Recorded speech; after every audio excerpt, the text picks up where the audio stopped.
Breaking news from WRAL. Coverage you can count on.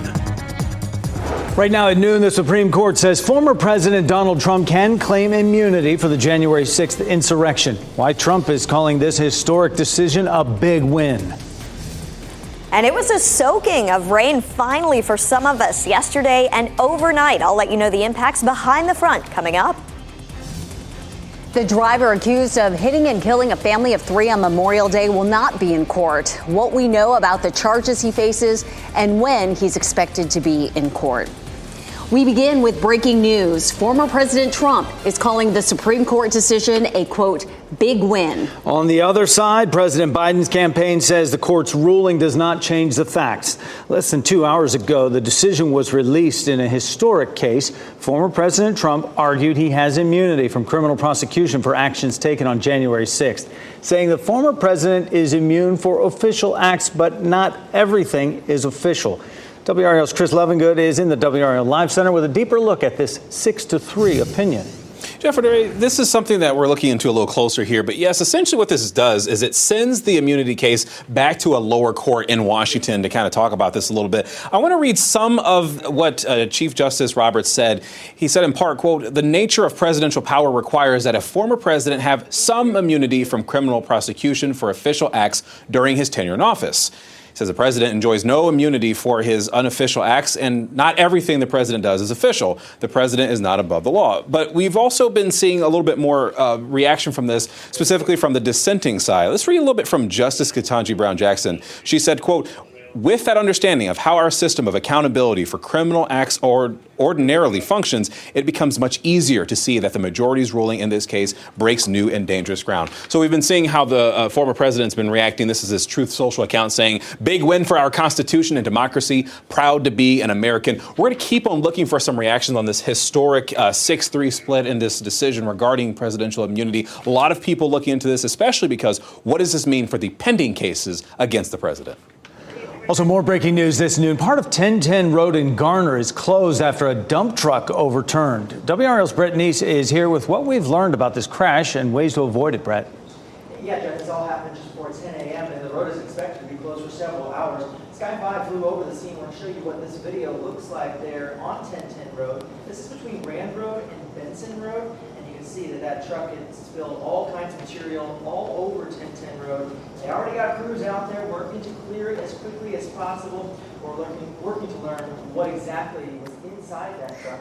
Okay, Brett, thank you. Sorry about that audio there. The man charged with killing a family of 3 in a Memorial Day crash in Garner will not be in court today. Jordan Porter was released from the hospital last week and expected to make his first court appearance. WRAL's Chelsea Donovan has more on the charges he's facing.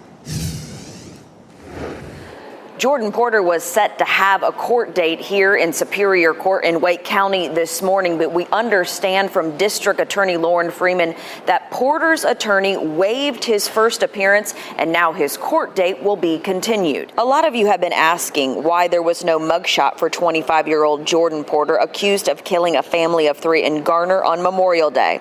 He actually was hospitalized with injuries, and it was not until this past Friday he was released into police custody. Porter is in jail under a $3 million bond. He has already been indicted by a grand jury on 3 counts of second-degree murder, drunk driving, and a slew of other charges. Police say he was going 82 in a 45 and had been drinking and had open containers of alcohol in his car the day of the crash. He's accused of running a red light on Highway 70 in Garner, killing Tyler and Susan Campbell and their 8-year-old son, Miles. Miles was declared brain dead a day later in the hospital. Search warrants state Porter smoked pot that day and drank beer at Rainbow Lanes in Clayton. Court documents state his car was in need of repair and had not been inspected since 2020. Porter's attorney has maintained that Porter's blood alcohol content was less than half of the legal limit. We are awaiting to hear about his new court date. Chelsea Donovan, WRAL News, Raleigh. All right, we got that audio corrected. Now we get back to that breaking news. The 1010 Road in Garner closed after a dump truck overturned there. And Brett Neese here once again with us to tell us how to get around it. Brett. Yeah, Jeff, it all happened between Benson Road and Rand Road. I want to go right back to that Sky 5 video. That's the best view of what exactly happened just before 10 a.m. And you can see that truck that's overturned there. Crews already on scene working to figure out what exactly kind of material was spilled there by this overturned truck. But they're working to clear that road as quickly as possible. But DOT expects it to be closed until at least 3 o'clock this afternoon. I'm also working to find out exactly how this happened, whether or not there was another car involved or if it's just the truck that overturned. Also working to find out if the driver is okay. I'll keep you updated. Firefighters and Duke Energy crews spent much of the morning cleaning up after last night's storms. If you want to take a look at this video right here, part of Ligon Mill Road is what you're seeing right here in Wake Forest. It's back open now after a tree brought down a power line there. Drivers were forced to take a detour there as crews worked to remove that tree and repair the wires. Also weather related, Jeff, a lightning strike started a fire that destroyed a barn after 11 last night. Firefighters responded to the scene on NC 42 in Willow Spring. They say the barn was used for storage with things like clothes, mattresses and books.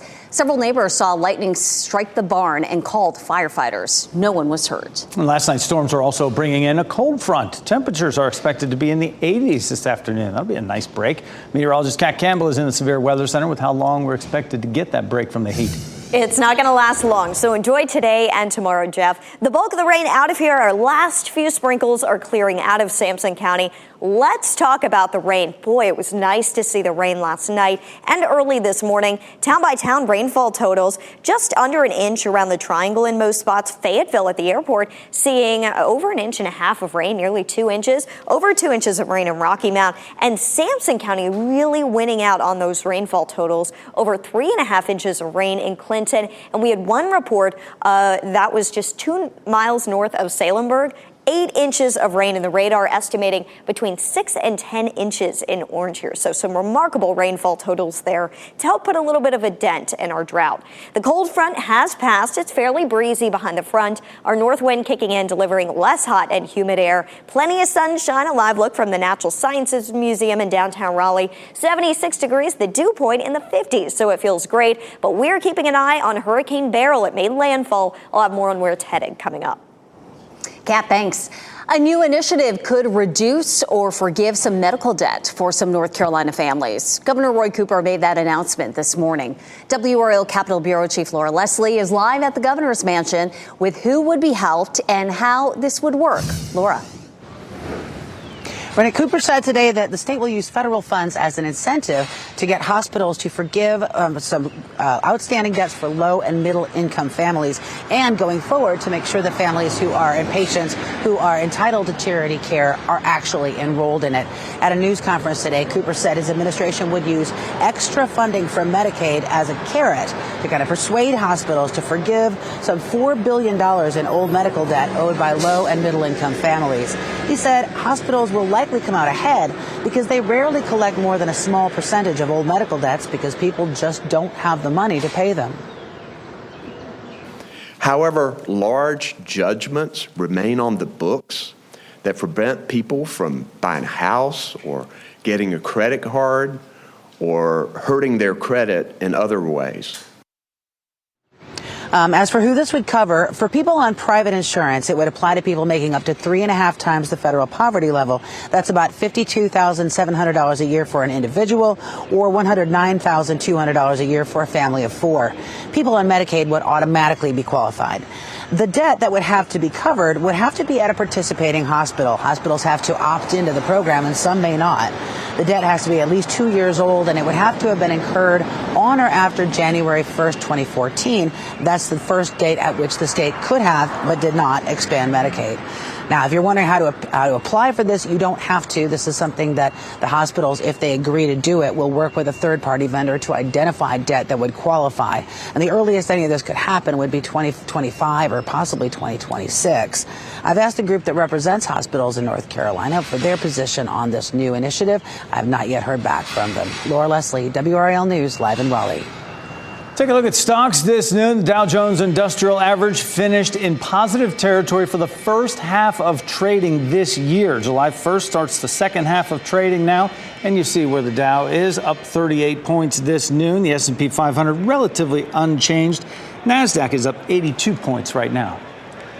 Next at noon, as Boeing continues to face scrutiny over safety protocols, how the Department of Justice plans to seek a guilty plea from the company for 2 of its plane crashes. Also, outrage in upstate New York. The community looking for answers after police shot and killed a 13-year-old who they say he showed a weapon. The video just released. Plus, it's climbing season officially on Mount Fuji right now. The new rules in place and how they're intended to save the mountain. Keep watching WRAL News over the air Channel 34 and Spectrum Channel 1257.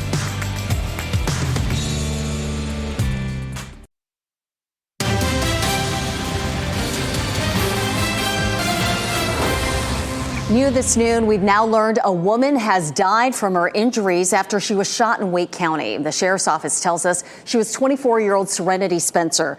Deputies found her injured along Hodge Road near Wendell after 10:30 last night. This video from the WRAL Breaking News Tracker shows deputies investigating in the rain. They are still looking for the shooter. The driver of a cement truck is facing charges after that truck overturned while making a right-hand turn. Police say this happened on South Main Street, NC 55 bypass in Holly Springs, just after 7 o'clock this morning. No cars were hit when that truck turned over, but it caused another crash when another driver tried to avoid the initial wreck. The driver was transported to the hospital with minor injuries. It's not clear what charges the driver will face. Jeff, we're following this developing story from the ACC announcing today that 3 new schools have joined the conference. We're talking about the University of California, Berkeley, Southern Methodist University, and Stanford University. They are full members of the conference. And this right here is a post from UNC, the Tar Heels official X page, as they're welcoming the teams there. And other teams have also been making some as well. Boston College Eagles putting that up as well. So here's the deal. Today is the first official day for SMU to be in the conference, but it'll be August 2nd before UC Berkeley and Stanford University are a part of this as well. The ACC says the addition of these schools enhance and strengthen the academic, the financial, as well as the athletic prowess of the conference. Berkeley, Stanford, West Coast schools now part of the Atlantic Coast Conference. Chris, thanks. The Justice Department is planning to seek a guilty plea from Boeing over a charge tied to 2 crashes of 737 MAX planes. This comes as Boeing has been facing intense scrutiny ever since a door plug on another MAX jet blew out midair back in January. NBC's Tom Costello reports. Facing multiple investigations over that mid-air MAX 9 door plug blowout in January. This morning, Boeing is back in the spotlight, with the Justice Department seeking a new guilty plea to a charge stemming from 2 overseas MAX 8 crashes more than 5 years ago that killed 346 people. Lawyers representing relatives of some of those victims say DOJ lawyers briefed them over the weekend. Under the terms, they say, Boeing could avoid trial if it pleads guilty to conspiracy over its flawed MAX 8 design. The company would face an additional $244 million fine, be required to implement new safety improvements, and be subject to external monitoring for 3 years. And the company's board would be required to meet with victims' families. It's not clear if Boeing, which has no comment, will accept those terms, and the DOJ hasn't commented. But lawyers representing the families blasted what they call an inadequate sweetheart deal that includes no new charges for the company or any executives. Chanting shame just a couple of weeks ago, many of the families sat behind Boeing CEO David Calhoun on Capitol Hill as he publicly apologized. Several spoke after the hearing. They're not sorry for any of what has occurred. Including Zipporah Kuria, whose father, Joseph, died in the Ethiopia Airlines crash in 2019. There is a lot more that could have been done, should have been done, and that can be done. The question is, will it be done? What should happen now? I think people should be charged. I think that when people are not held accountable, you're setting a standard of what you can get away with. That was Tom Costello reporting. People in upstate New York want answers after police shot and killed a 13-year-old boy. Hundreds in Utica came out Sunday for a meeting hosted by the city's mayor. They say they want police accountability after the death of the teen Friday night. Police say they stopped Nia Maway and another boy because they fit the descriptions of armed robbery suspects in that area. Police say Maway ran and then pointed a weapon at officers. One officer tackled him, another shot him. The weapon the boy was holding was a BB gun. Japan's Mount Fuji is officially open for climbing season with new rules in place. Hikers now have to book a spot in advance and pay a small fee to climb the country's highest mountain. People will not be able to hike at night. This is the first time entry restrictions are being implemented on Mount Fuji. The new restrictions are expected to take part in conservation efforts on Mount Fuji. Kat Campbell is in the WRAL Severe Weather Center right now. We have a fair amount of sunshine for a lot of folks out there. We do, Jeff. I've got to be honest with you. I've been looking forward to today's weather and tomorrow's since I first saw it showing up on the 7-day forecast. We got that nice drop in the humidity out there, and the sun is out in Durham and Raleigh today. In Fayetteville, your upper level clouds are beginning to thin. Don't worry, the sky's going to look like this in Fayetteville pretty soon. Clouds holding temperatures down a degree there in Fayetteville. We're at 75, 76 in Raleigh and Durham. This feels amazing. After weeks of the heat that we have endured, our muggy meter is going from tropical back down to comfortable. What a difference 24 hours makes across the area. The lower this number is, the dew point, the less moisture there is in the atmosphere. And that's why it feels so much better out today. And that number is going to keep dropping. So it's just going to feel better and better today. It's going to feel great again tomorrow. But that's all you get. By Wednesday, we're going to start to reverse things. It's not terribly humid yet, but a totter. High of 91 Thursday for 4th of July. The heat and humidity are back. 95, a heat index in that dangerous zone over 105. And Friday, our high back in the triple digits with a dangerous heat index over 110 possible on Friday. The cold front passed, and we get to enjoy high pressure in this north wind for the next 24 hours. So definitely make some outdoor plans while you can.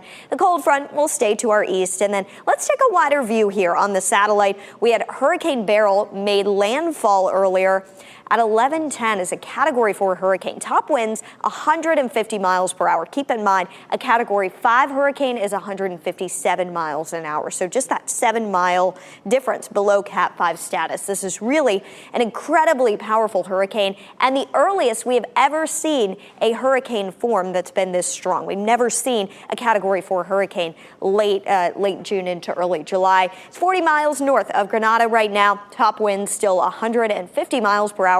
It's moving rather quickly at about 20 miles per hour, and it's moving to the west-northwest. It is expected to come close to Jamaica, so keep that in mind if you do have travel plans in that region toward the middle of the week, Wednesday into Thursday, and then eventually likely headed toward Mexico. We could see impacts there as a Category 1 hurricane at landfall around 8 a.m. on Friday. So if your travel plans bring you to Cancun or anything like that, you're definitely going to want to pay attention to this storm.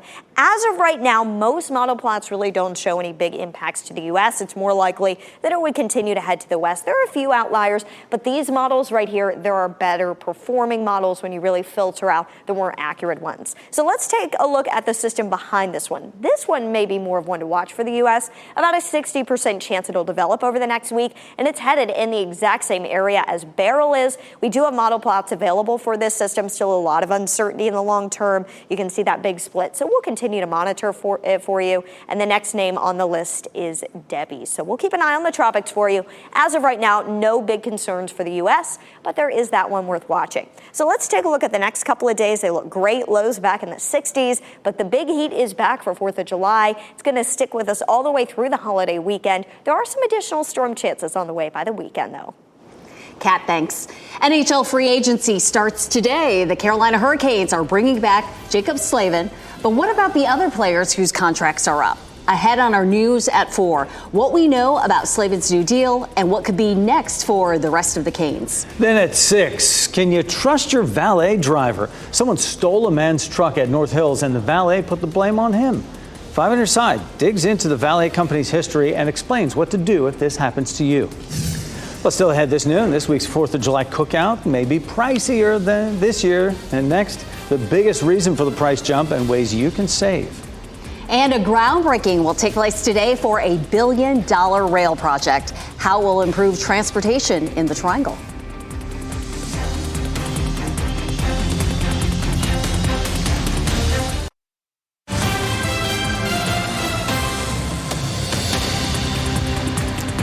Well, big moves there for defenseman for the Canes, Jacob Slavin. We're talking about an 8-year contract extension at nearly $52 million. This is supposed to get into effect between 2025 and for the 2026 season. This is the post on the Canes official X account.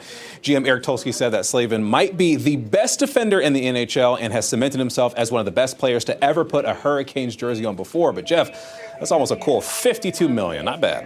That is not bad. You're right. We're talking money here. Boeing is taking steps to improve its quality and production issues, and the price of your July 4th cookout might be higher this year. 5 is on your side. Keeping an eye on today's business headlines with Maribel Aber.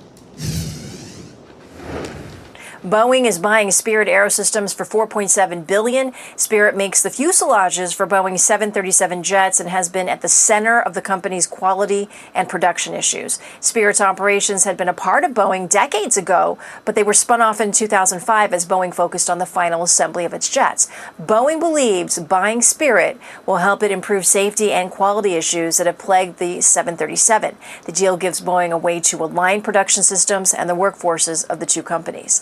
Costco customers are not happy with the change made to its rotisserie chickens. The retailer recently switched the packaging on the birds. It did away with a clamshell plastic container and switched to the plastic food service bags. Costco sold more than 130 million rotisserie chickens last year and said the change would save an estimated 17 million pounds of plastic annually. But social media has been full of complaints, with customers saying the bags are leaky, and some say the bags also make it harder to pick out a good chicken. Your 4th of July barbecue may be a little pricier this year. A barbecue for 10 people will run you $71.22, according to the American Farm Bureau Federation. It's up 5% from last year and a whopping 30% higher than in 2019 before the pandemic. Now, big reason for the rise this year, beef prices. They're up 11% from a year ago. Lemonade, potato chips, and ice cream are also higher, but if you stick to chicken, you can save a bit. Chicken breast prices are down 4% from last year. And those are your business headlines. I'm Maribel Aber at the NASDAQ Market Site. Redbox's parent company is filing for bankruptcy. The company says it's nearly $1 billion in debt and owes millions of dollars to several entertainment companies. Employees at Redbox have not been paid in a week, and medical benefits have been paused. Redbox is still a thing. It has a number of Red kiosks at major retailers offering DVD and video game rentals. Durham Public Schools' new superintendent will start next month. How he says his past experience will help the future of DPS funding. Also, your family history could put you at a higher risk for a certain type of cancer. Ahead, the gene most associated with skin cancer. And here's a look at your winning North Carolina Education Lottery numbers.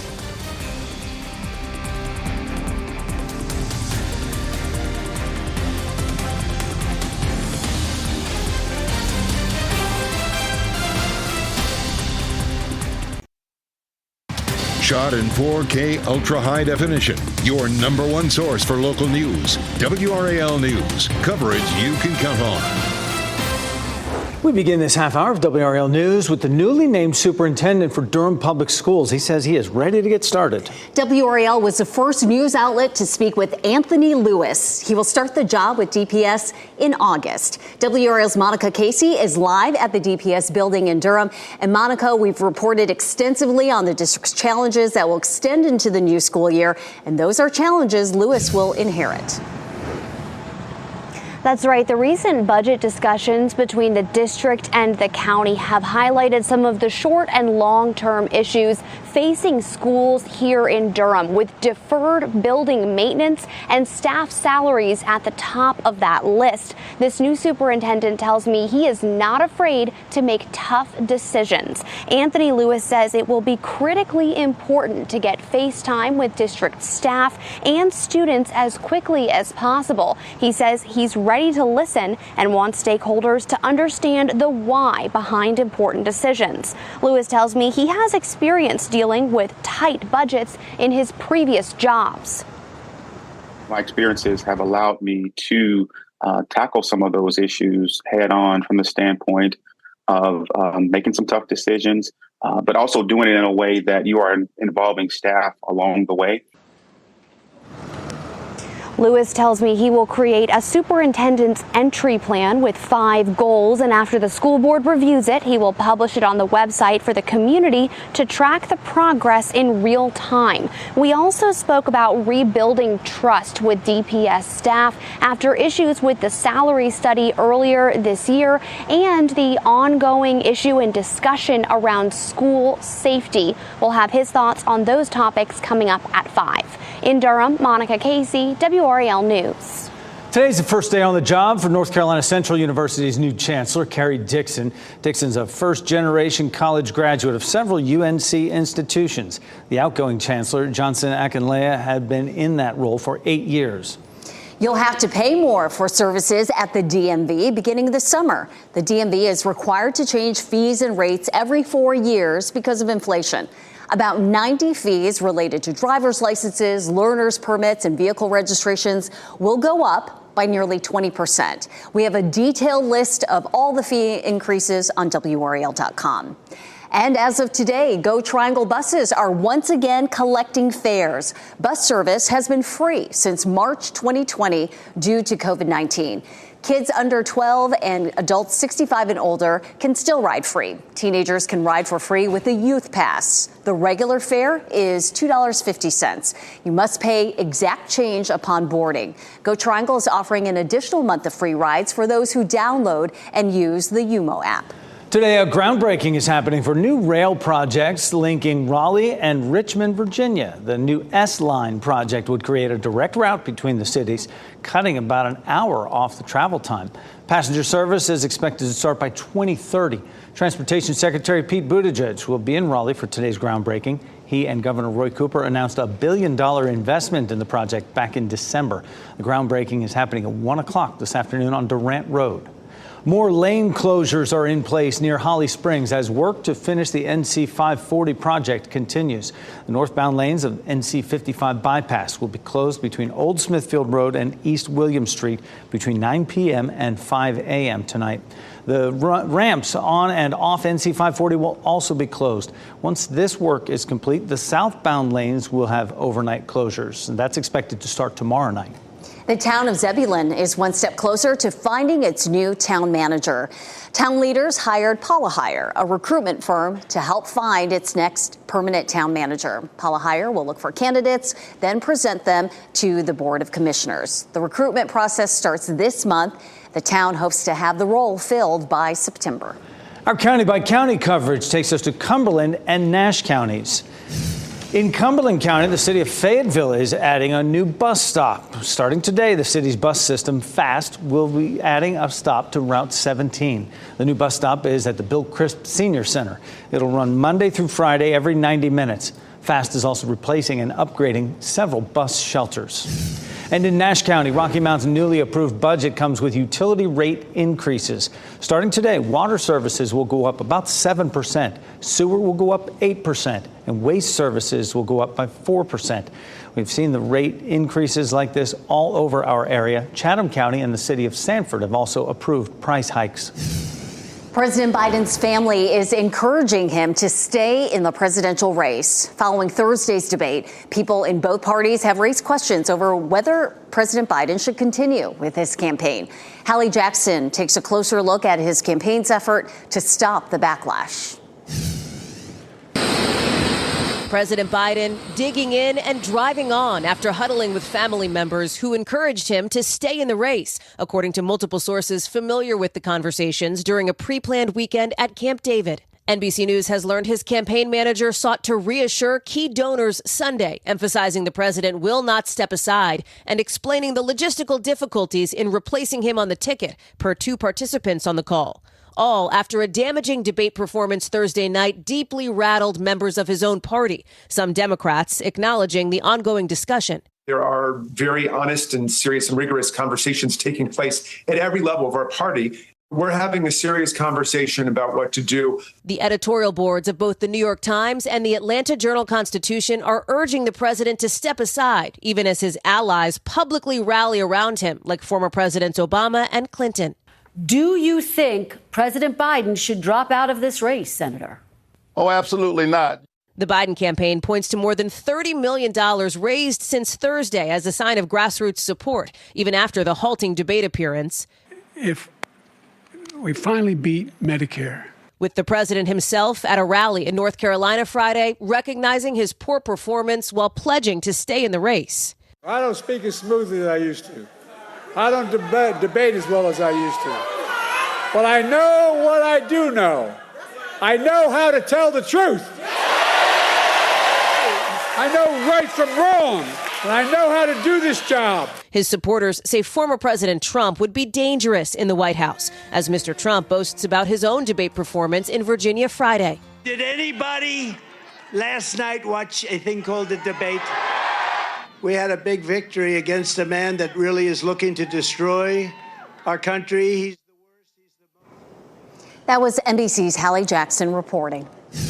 Renee, I've been following some of the reaction coming out from the political world regarding the Supreme Court, its ruling regarding presidential immunity regarding Donald Trump. This right here is Majority Senate Leader Chuck Schumer saying, quote, "This is a sad day for America and a sad day for our democracy. The very basis of our judicial system is that no one is above the law. Treason or incitement of an insurrection should not be considered a core constitutional power afforded to a president." Now, I do want to show you another one here. This is from a representative in New York, Elise Stefanik, who is believed to possibly be a vice presidential contender for Donald Trump. She said today's Supreme Court decision is a historic victory for President Donald Trump, the Constitution, the rule of law, and the American people. The President of the United States must have immunity like members of Congress and federal judges, which is necessary for any president to function properly. Again, the next step in this process is this case will now go to a lower court in Washington to decide what specifically is and is not allowed from the presidential immunity being claimed. Chris, thanks. Simone Biles is looking for Olympic redemption, how she secured her spot on Team USA and in history once again. Skin cancer may not be just the result of too much sun, why scientists say genetics could play a role. We're glad you're watching this newscast right now. Remember, you can watch WRAL News live anytime on WRAL.com or the WRAL app on your streaming device.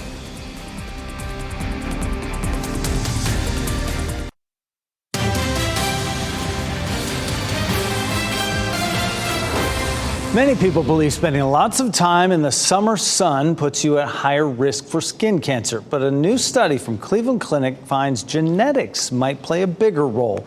They looked at different genes in individuals with a history of melanoma. About 15% of their patients had genes that increased risk for many types of cancer. Many of those were not originally associated with melanoma. I think a lot of people that develop melanoma sometimes feel some sense of guilt over their past sun exposure, some of which was not controlled by them because it was during childhood.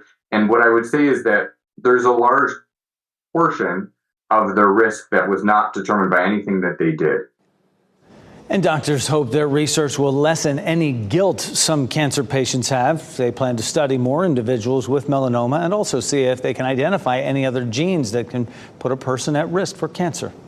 Simone Biles is on her way to the Olympics again. The reigning world champion secured her spot on Team USA with a dominating win last night in the all-around competition at the Olympic trials. She will become only the fourth American woman to compete in 3 Olympic Games.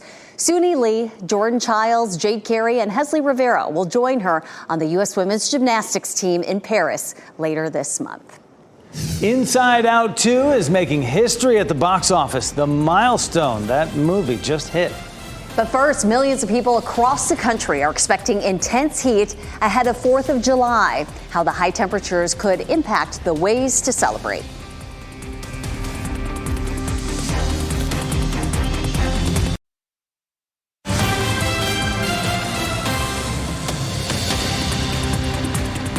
Into the newsroom within the past 5 minutes. Durham's city manager, Wanda Page, has announced her retirement after serving the city for 36 years. She sent her 6-month notice to the mayor and the city council earlier today. This is 6 months to allow them to give them ample enough time to return from their July break and find the next person who will step into her role. Not as many people will be firing up a new grill this 4th of July holiday. The grill business saw huge sales during the pandemic. meaning it is not seeing the typical spike in sales from Father's Day to July 4th. According to a group called the Hearth, Patio and Barbecue Association, 80% of U.S. homes had a grill or smoker last year. That's up from 64% in 2019. The pandemic grills are expected to reach the end of their life cycle in 2025, and sales should pick up then. There's more hot, sticky weather expected across much of the country for the 4th of July. It's expected to be one for the record books, both in high temperatures and the number of people traveling to celebrate the holiday. CB Cotton has more. Burgers and hot dogs may not be the only things cooking over the 4th of July weekend. Much of the country will see historically hot weather. If you are going to be outside, make sure to pack sunscreen and plenty of water.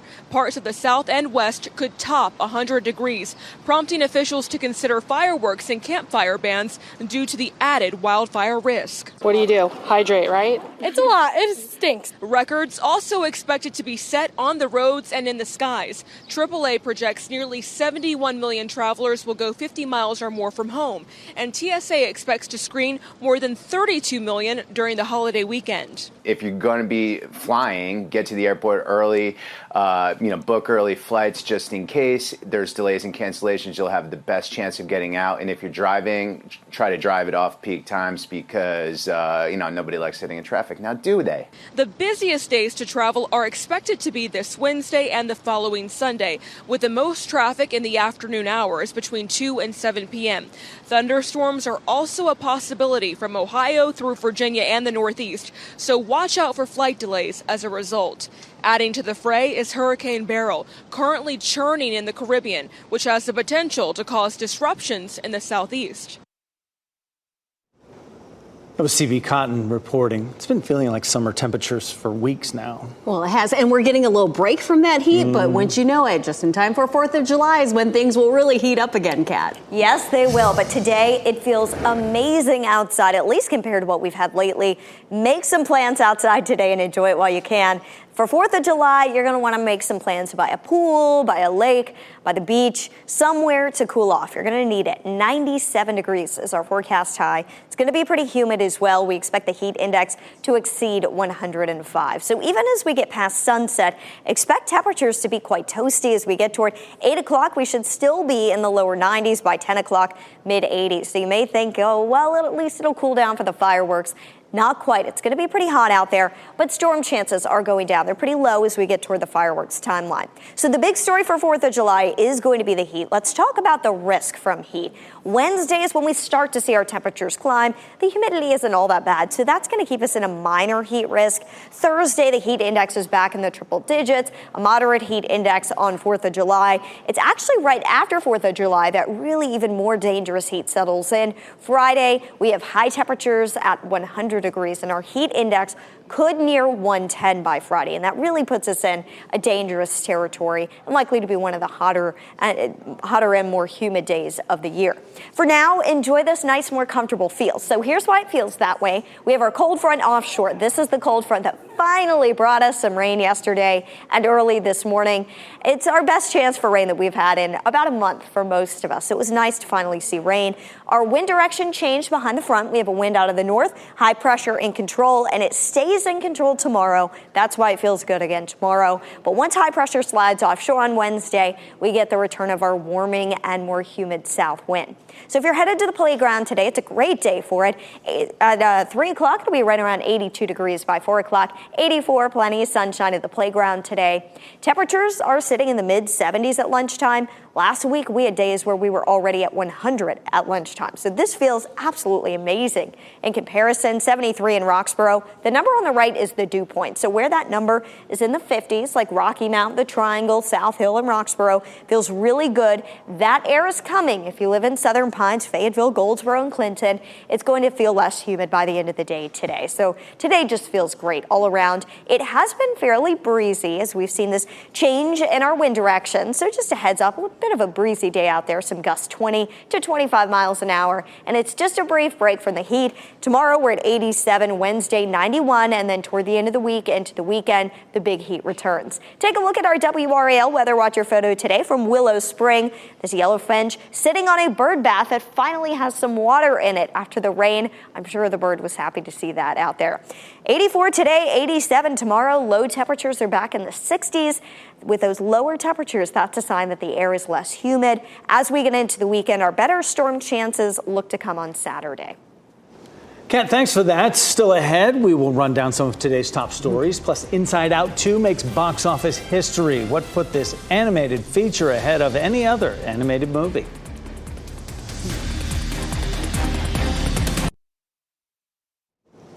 As we wrap things up, we have a look at a few of the headlines we're following for you today. The man charged with killing a family of 3 in a crash on Memorial Day in Garner was not in court today. Jordan Porter was released from the hospital last week. He was expected to make his first court appearance. Porter's case was continued after his attorney waived the appearance. Part of 1010 Road in Garner is back open after a dump truck overturned. This all happened just before 11 a.m. between Rand Road and Benson Road. The dump truck spilled concrete on the road, forcing crews to quickly remove the debris. It's not clear how the truck overturned. Governor Roy Cooper announced this morning a new initiative that could reduce or forgive some medical debt for some North Carolina families. If approved, the state will use federal funds as an incentive for hospitals to forgive outstanding debts for low and middle income families. The earliest this could take effect would be next year. Angel Reese continues to make WNBA history. The Chicago Sky rookie is the first league player to record 10 consecutive double-doubles during the regular season. She earned her 10th double-double during yesterday's game against the Minnesota Lynx. Candace Parker set the previous record in 2015, but it was not enough for a win either. The Sky lost to the Lynx 62-70. Usher was honored with a Lifetime Achievement Award at the BET Awards. The R&B singer said he felt it was too early for him to receive the award because he's still, quote, running. Various artists took the stage to perform a collection of his hits. Usher also won the award for Best Male R&B Pop Artist. Inside Out 2 is still setting records at the box office. The Pixar movie topped the box office for the third week in a row, earning more than $57 million this weekend. Globally, it has now earned more than $1 billion. Inside Out 2 reached that point faster than any other animated movie. It took just 19 days. Today's pet of the day is a playful and friendly pup. This is Astro. He's 4.5 months old, loves to go on walks and play ball. Astro is still learning how to bring the ball back while playing fetch. He is half lab and half American foxhound. He's crate trained and microchipped. If you want to meet Astro, contact Love Mutts Rescue and apply on their website. Raleigh native and Wakefield High graduate Veronica Fraley is on her way to the Paris Olympics. We are hearing from her coming up this afternoon at 4 o'clock. NBC News Daily is next on WRAL. Your next local news update in 30 minutes. You can always get breaking news updates anytime with our WRAL News app. Enjoy this break in the temperatures right now and have a great day.